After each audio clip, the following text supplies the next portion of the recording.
My mom chose her new husband over me at 15. Years later, I inherited $2 million. They begged for help, but I silently let karma tear their world apart. I was 14 when my mom decided we needed a fresh start. Her version of that apparently meant marrying a guy named Tom, a man with a haircut so precise it probably came with an instruction manual. My dad had passed away when I was 12, so for 2 years it had just been the two of us, peaceful, quiet, predictable. Then Tom showed up. At first he acted charming, helped with groceries, told cheesy jokes, called me champ. I gave him a chance. But a few months after he moved in, the nice guy mask started slipping. He went from "how's school, buddy?" to "you need to toughen up, son, faster than you could microwave leftovers." And then came Carl, Tom's 17-year-old masterpiece. If you've ever seen one of those high school movies with a cool guy who lives off protein shakes, girls' attention, and his dad's approval, that was Carl. Blonde hair, smug grin, varsity jacket, like he came pre-packaged straight out of a discount teen drama. The moment he walked in, he sized me up like I was some background character in his show. "Yo, little man," he said on day one, slapping me on the shoulder like we'd been boys forever. "Don't touch my stuff." All right, cool. He didn't have to worry. The guy's stuff was just cologne, gym gear, and a rotation of girls texting him heart emojis 24/7. Every night, the house turned into his stage. He'd be in his room blasting music so loud my window shook, laughing into the phone like, "Yeah, babe, I know I'm trouble." I once heard him bragging that 3 girls accidentally kissed him in the same week. I didn't even know that was physically possible, but Carl could make failing look impressive. Tom, of course, loved it. "That's my boy," he'd say all proud. "Gets it from his old man." Meanwhile, if I left a single glass in the sink, suddenly I was disrespecting the household. If I got an A- instead of an A, "You're slipping, Alex." Carl never settles for less. Yeah, Carl also never settled for working brains or basic hygiene, but I didn't mention that part. Mom pretended everything was fine, like we were one big happy sitcom family. Every time Tom took over the living room with his alpha speeches about hard work and respect, she'd smile and nod like she was hypnotized. I guess she liked the idea of a real man running things again. One night, I walked in from school to find Carl sitting at the kitchen table with Tom, laughing about some girl who fell for his charm. Tom noticed me. "Hey champ, maybe you can learn something from Carl here. Kid knows how to talk to people, make friends, handle himself. You should take notes." Carl smirked at me. "Yeah, little man, you gotta loosen up. Try not to look like you're allergic to fun." I stared at him for a second. "You mean the kind of fun that gets you suspended?" He blinked. Tom frowned. Carl laughed it off, but Tom didn't find it funny. "Watch your tone," he said. "You could use some of Carl's confidence. Maybe then you'd stop hiding behind those books." I wanted to tell him that reading didn't make me weak. It made me smarter than both of them combined, but I kept it in. Mom walked in right then with that tight smile she used whenever she could sense the air getting tense. "Boys don't start," she said, like it was me who caused problems. From then on, it was like walking through a minefield. Tom had an opinion about everything I did, the way I sat, the way I spoke, the way I ate. If I disagreed, I was being disrespectful. If I stayed quiet, I was passive-aggressive. There was no winning. One afternoon, I caught Carl in my room using my laptop to message some girl. When I called him out, he smirked.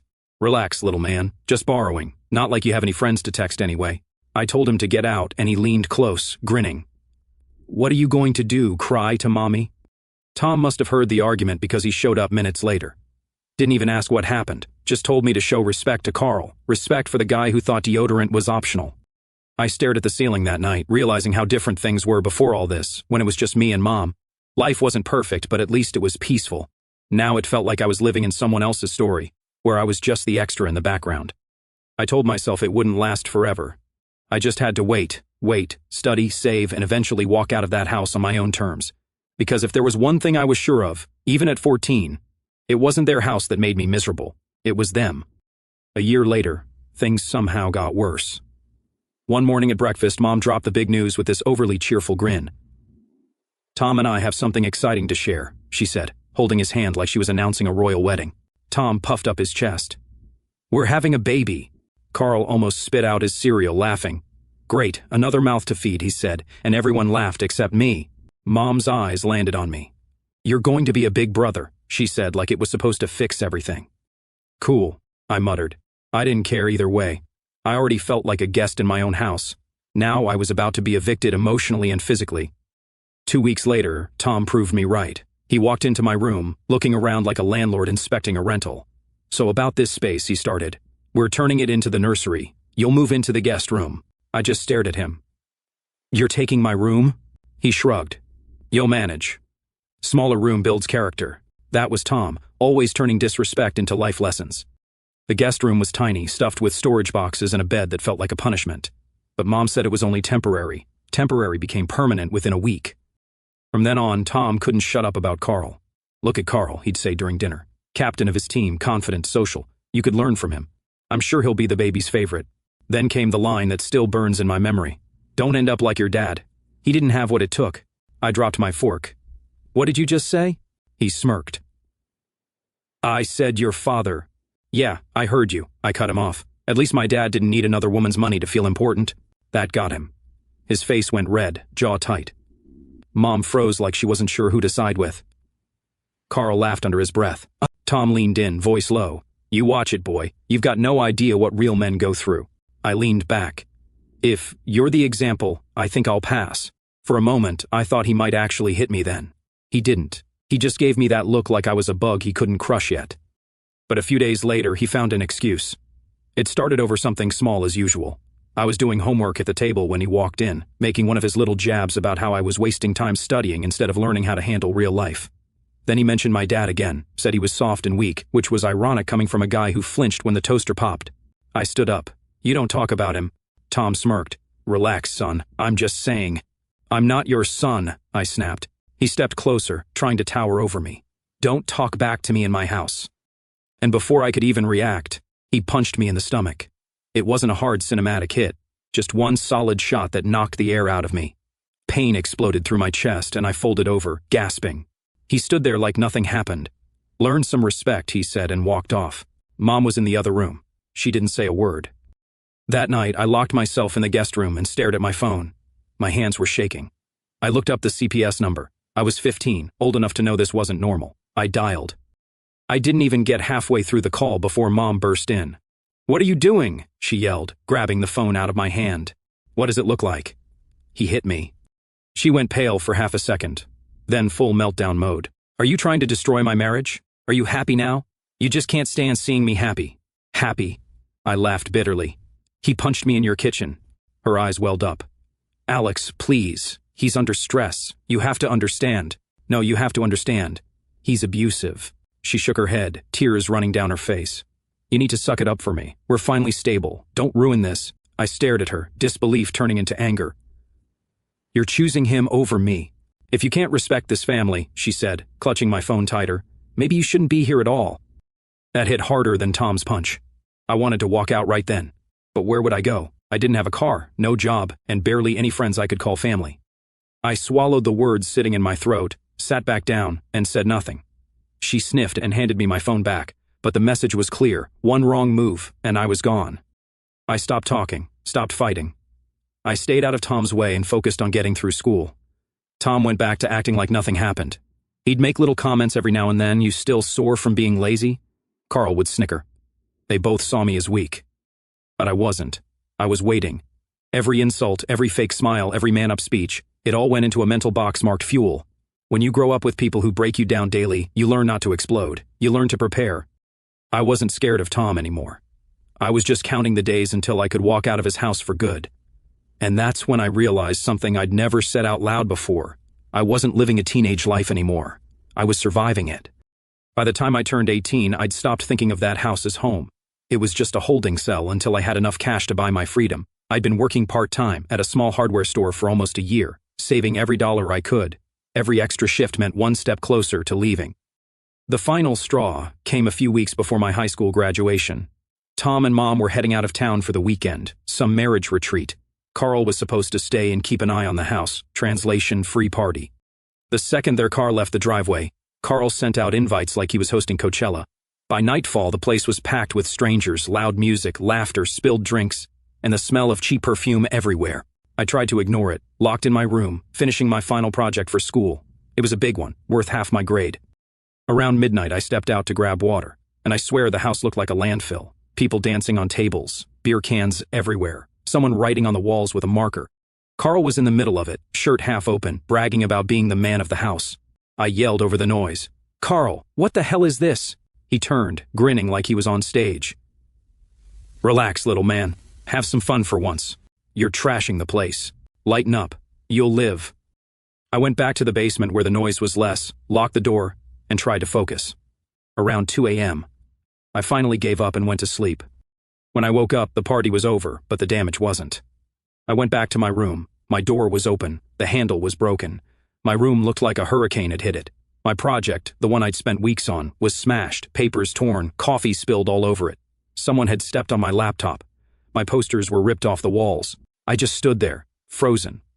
Then I saw Carl asleep on the couch downstairs, snoring like a baby who didn't cause absolute chaos 5 hours ago.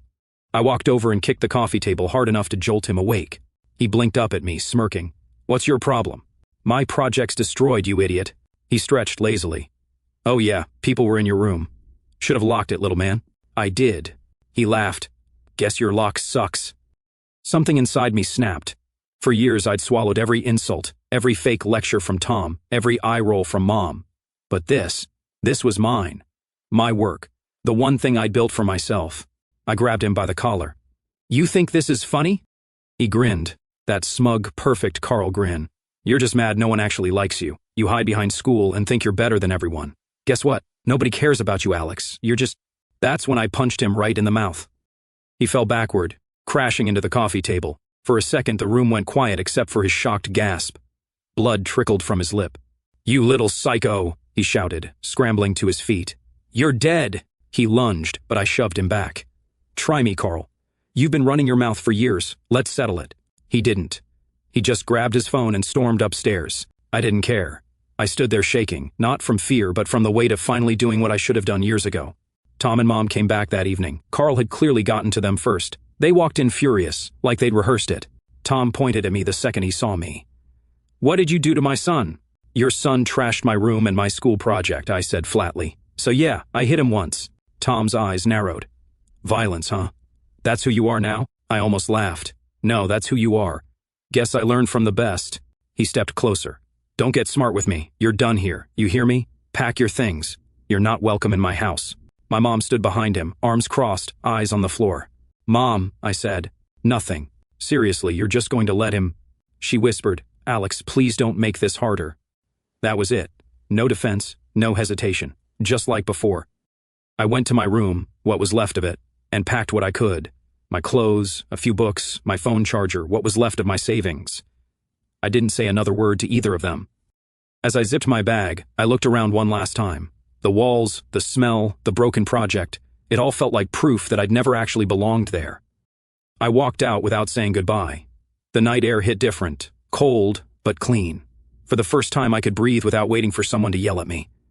A few weeks later I still graduated by the skin of my teeth. No ceremony, no family, just me picking up the diploma and walking home. I didn't know where I'd go yet, but it didn't matter. Anywhere was better than that place. When I reached the end of the street, I turned around and looked at the house. Lights still on. Tom probably lecturing. Carl probably milking his fake victim act. Mom probably nodding along. I smirked. "Congratulations, Tom," I muttered. "You finally got your perfect family." And with that, I kept walking, angry, hurt, but also free for the first time in my life. I didn't have a plan, just a backpack, a couple hundred in cash, the rest sitting in my account, and a head full of noise. I crashed at a friend's place for a week until I found a shoebox apartment. It wasn't much, but it was mine. For once no one could barge in, no one could yell, no one could tell me how to breathe. The silence felt strange, almost too quiet, but I started getting used to it.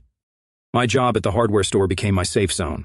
The manager, Terry, was this older guy in his 40s, laid back, built like someone who'd actually used tools instead of just talking about them. First day I met him, he looked me over and said, "You know how to show up on time and not act like an idiot? Congrats, you're hired." I liked the guy instantly. Work was simple. Terry treated me like an equal, not a kid. We'd joke around on slow days and he'd drop little life lessons in between. Don't waste energy proving yourself to people who don't want to see it.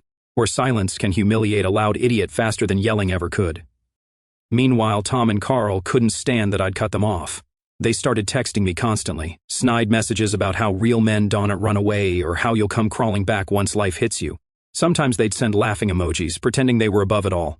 I blocked them, unblocked, then blocked again. It was like swatting flies, pointless, but necessary. Mom called twice in the first month, both times starting with "Tom just wants to talk," and ending with "You should apologize." I hung up both times. By the third week, I started sleeping better. Then Carl showed up. It was a Tuesday morning. I was restocking paint cans when I heard a voice behind me, the kind of smug tone I'd recognize anywhere. "Yo, little man, didn't think I'd find you slumming it in here." I froze, slowly turned. There he was, same stupid grin, sunglasses indoors, acting like he owned the place. Wow, I said. You actually found a job? He smirked. You got jokes now? Guess living alone made you brave. I set down the box I was holding. What do you want, Carl? He leaned on a shelf. Dad says you owe him an apology. Your mom, too. You punched me, remember? Shouldn't be that hard to say sorry. I laughed. You trashed my room and my project, and I owe you an apology. You've got the brain capacity of a goldfish. His grin dropped. Watch it. I could still press charges for that little stunt. Go ahead, I said. Tell the cops your little brother beat you up. I'm sure they'll take it real seriously. That's when he got closer, lowering his voice. Careful, Alex. I could make your life hard. One call to the cops and you'll be the violent dropout living in a dump. I stepped forward, jaw tight. Say that again. He smirked, clearly enjoying himself. You heard me. I clenched my fists. I was this close to swinging again. But before I could, a shadow moved beside me. Terry. He stepped between us, calm but solid. Something wrong here? Carl looked him up and down. This is between me and him. Terry didn't blink. Not anymore, it's not. You need to leave. Carl scoffed. You can't kick me out. I'm not doing anything. Now you are, Terry said flatly. You're trespassing and bothering my employee. Doors that way. Carl laughed like it was a joke. But Terry didn't move. The guy had that quiet authority that makes loud people shut up. Carl's smirk faded first. Whatever, man. Keep your loser, buddy. He'll be back home soon when life slaps him. He turned to leave, muttering something about ungrateful trash. Terry waited until he was gone, then looked at me. That the idiot who's been texting you? Yeah, I said, rubbing my face. That's the family clown. Terry chuckled. He's got that insecure rich kid energy. Thinks noise equals power. I actually laughed for the first time in weeks. You nailed it. Next time he shows up, call me, Terry said. I'll handle it. Nobody messes with my crew. I nodded, half shocked, half grateful. Nobody had ever stepped in for me before. Not mom, not teachers, definitely not Tom. But this guy I barely knew had my back. That night I sat in my apartment replaying it in my head. For once I hadn't been blamed. I hadn't been told to apologize or suck it up. Someone just saw the truth and did something about it. It hit me how new that feeling was, being defended instead of attacked. I'd traded chaos for silence, and silence was winning by a landslide. Years passed like that. Just me, work, and peace. My life finally had rhythm. It wasn't glamorous, but it was mine. Terry kept things chill at work. The guy treated me like family, always throwing small bits of wisdom my way. You're doing it right. You build slow and nobody can take it from you. For once I actually believed that. Then one night after a long shift, my phone buzzed with a number I didn't recognize. I answered without thinking. Alex. My mom's voice. I hadn't heard it in years. It immediately made my stomach twist. What do you need? I asked, straight to the point. She sighed like she was already tired of me. Tom had a health scare, some minor heart thing. He's fine now. I didn't respond. She continued. He's redoing his will just to be safe. He wanted me to tell you that, well, he's leaving the bulk of it to Carl and the baby. I stayed quiet. It's not personal, she said quickly. He just thinks it makes sense. They're his blood. Yeah, I said, voice flat. Makes sense. Wouldn't want me to ruin the pattern of favoritism. Alex, don't start. I'm not, I interrupted. Just saying, consistency is important. She didn't like that. I could hear her exhale sharply. You're being petty. You left the family, remember? You chose this distance. I almost laughed. You mean the distance you told me to take? Silence. Anyway, she said, her tone softening fake sweet. You could still come visit sometime. Tom thinks... I hung up. That night I tried pretending it didn't bother me. It was just money, right? I had a job, a roof, peace. But deep down it still stung. It wasn't about the inheritance. It was about what it meant. Even after everything, I was still the outsider, still not part of their family. I tried to brush it off and move on, but life had other plans. 2 weeks later, I got another unexpected call. This one from a man named Gregory Blake, a lawyer. His tone was professional, but oddly gentle. Am I speaking with Alex Carter? Yeah, who's this? I'm calling regarding the estate of Rose Lewis. I froze. My great-aunt? Yes. I'm sorry to inform you she passed away recently. I blinked. I hadn't seen Aunt Rose since I was maybe 12. She was my dad's aunt, an old lady who always smelled like lavender and gave me butterscotch candies. I used to visit her sometimes after Dad died, helped her carry groceries, fix small things around her place. Eventually, Tom convinced Mom to stop those visits, said I was wasting time. Gregory continued. Your great-aunt named you the sole beneficiary of her estate. I sat down.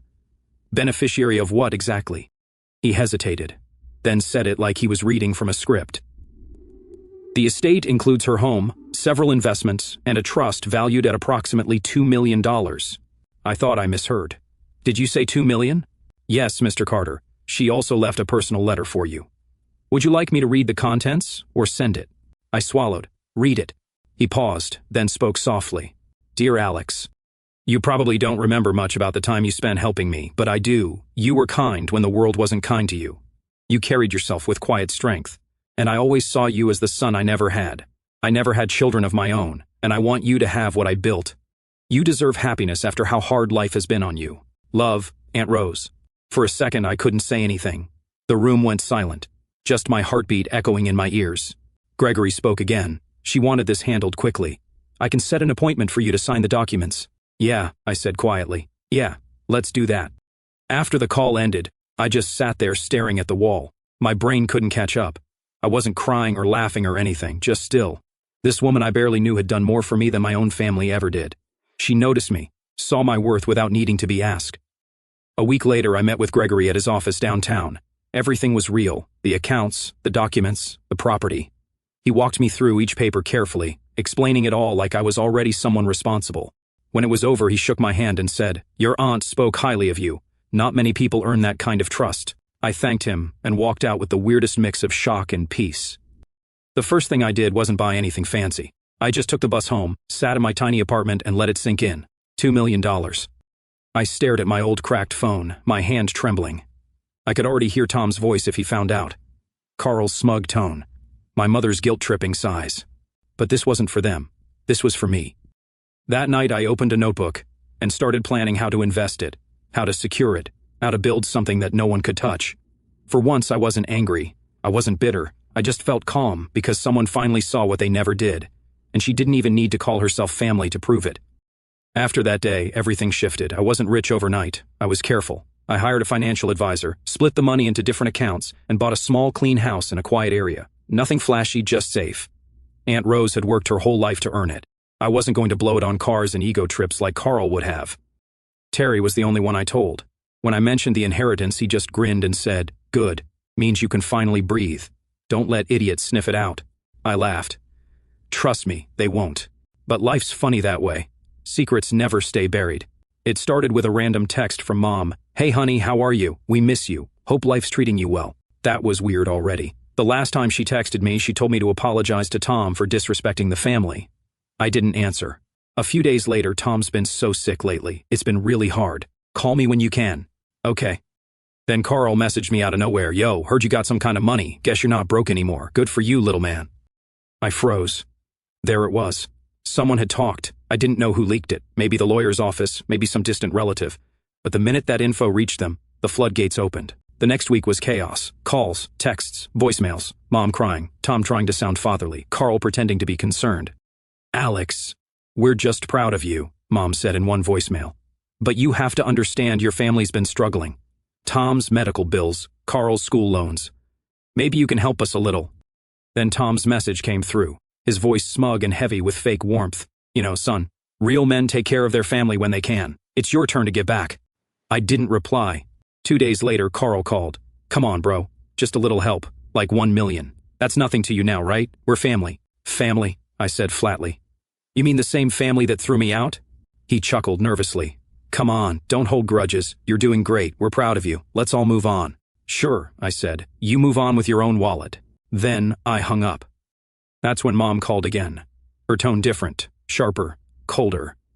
You're being selfish, Alex. You wouldn't even have that money if it weren't for your father's side. Technically, that makes it mine too. I blinked. You're serious? It's only fair, she said, voice trembling with fake tears. You know how hard things have been.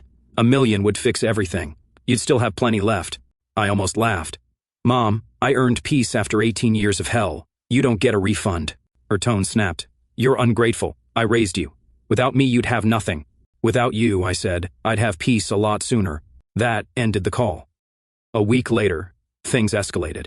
A detective called first, said someone had filed a report claiming I'd gotten my inheritance through fraud.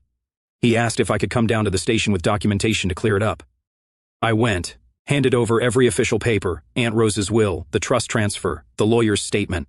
They looked it all over and apologized for the trouble. They explained that someone had filed an anonymous tip claiming the money was suspicious. They just needed to verify documentation. Before leaving, one of them said, "We get these false tips sometimes, usually from family disputes." I smirked. Yeah, that tracks. As soon as I left, I called the lawyer, told him what happened. He confirmed my suspicion. Mom and Tom had both called his office earlier demanding clarification about my inheritance. When they didn't get the answers they wanted, they must have tried the legal scare tactic. That was it for me, the last straw. I wrote one group text and sent it to all of them. "You've taken enough from me. Time, peace, childhood. You won't take another cent. Don't contact me again. Not one call, not one text, not one visit. If you do, it'll go through the police. Goodbye." Then I blocked them all. That night, sitting on my porch, I felt something I hadn't felt in years, relief mixed with a little sadness. Cutting people off isn't fun, even when they deserve it, but I knew this time it had to be permanent. They didn't love me. They loved what they could get. Aunt Rose's money didn't change me. It just showed me who they really were all along, leeches disguised as family. Terry came by the next day, dropping off a burger and a grin. "You look lighter," he said. "What happened?" I shrugged. "Took out the trash." He laughed. "Good. Trash stinks when you let it pile up." And that's exactly what I'd done. Finally cleared the last pile of it from my life. Work with Terry was good. He trusted me with more responsibility, inventory, scheduling, even training the new hires. The guy treated me like family in the way my real one never did. He'd joke, "Man, you've got the patience of a saint." Or I'd reply, "Maybe just someone who's been through hell already." He'd laugh because he wasn't wrong. Every now and then I'd think about Nathan, the youngest. He'd be what, 5 now? I hoped the kid was okay. He didn't ask for any of this. The rest of them, though, I never thought about them. Not until I started hearing things. One of our regular customers, an old neighbor from back in the day, mentioned it casually. "Hey, you heard about your stepdad? Poor guy had to retire early. His health's gone downhill bad. I heard they're living off savings now." I just nodded. Yeah, shame. Inside, I didn't feel much of anything. The guy built his life on control and money. Now both were gone. Then came the real kicker. Carl. Apparently, Mr. Future Entrepreneur had tried scamming one of his girlfriends into investing in a fake crypto venture. The problem? Her dad was a shark lawyer. Now Carl was getting slapped with lawsuits left and right. Word spread that his car got repossessed and he was sleeping on his buddy's couch. I couldn't help but smirk when I heard that. Karma doesn't always come fast, but it always shows up. Things were quiet again until one late afternoon there was a knock at my door. I wasn't expecting anyone, and for some reason my gut already knew it wasn't good. When I opened it, I froze. My mom stood there, hair messy, eyes red from crying. She looked tired, older. Next to her was Nathan, holding her hand. The kid looked up at me, shy and confused. "Alex," she said softly. "Please, can we come in?" I hesitated. Every instinct screamed to close the door, but seeing Nathan made me move aside. "5 minutes," I said. They stepped in. My mom glanced around the living room like she was inspecting it, the same way she used to when she'd find something to criticize. "You've done well," she said quietly. I crossed my arms. "What do you want, Mom?" She started with small talk, asking how I was, how work was going. I just stared at her until she finally dropped the act. "It's Tom," she said. "He's not doing well. His health's worse. He's angry all the time and he hit me." Nathan looked down immediately. She kept talking. "He says it's my fault because I couldn't convince you to help. We're barely getting by, Alex. I'm scared of him. Please, just a little money to keep him quiet. For Nathan's sake." I stayed silent for a moment, then said flatly, "If he really hit you, we should call the police. I'll help you file a report." Her face changed instantly. The tears stopped. "You'd really do that to your own stepfather?" "You just said he hit you. He's sick, Alex. You don't understand. I just need to calm him down." "By paying him off?" I asked. She snapped. "You're so cold. You're my son. I came here because I thought you'd care." "I do care," I said. "That's why I won't give you money for lies." Her voice rose. "Lies? You think I'd make that up?" "Yeah," I said, staring right at her. "Because you did it before. You covered for him when he punched me. Remember that? Told me to suck it up for your happiness. Now you're back with another story because you ran out of people to manipulate." She blinked fast, trying to pull herself together, but her tone slipped. "He's too weak to even lift anything, Alex. He couldn't hurt me if he tried." She stopped. Too late. I just nodded slowly. "So he didn't hit you. Got it." Her face twisted. "You think you're so smart, don't you? Acting better than us because you got lucky." "Lucky?" I said. "Working after getting kicked out, building everything from scratch. That's not luck, Mom. That's survival." She stepped closer, lowering her voice. You can't just erase your family. You'll regret this when I'm gone. I walked past her, opened the door, and held it open. You already left, Mom. You just didn't notice when you did. Nathan clung to her sleeve, unsure what to do. I knelt down, meeting his eyes. Hey, buddy, I said quietly. Take care of yourself, okay? Don't let them tell you what to be. You get to choose who you are. He nodded slowly, confused but listening. I looked up at her one last time. If you actually care about him, don't turn him into another Carl. Don't repeat the same mistakes. Her lip trembled, but I could tell she hated hearing it from me. She muttered something under her breath, grabbed Nathan's hand, and walked out. I closed the door behind them. No yelling, no guilt, no hesitation this time, just quiet. I sat on the couch for a while, listening to the hum of the AC. The weird thing was, I didn't feel angry anymore, just done, like closing the last chapter of a book I'd been forced to read for too long.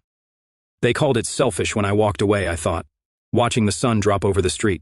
But maybe self-respect just looks selfish to people who live off your guilt.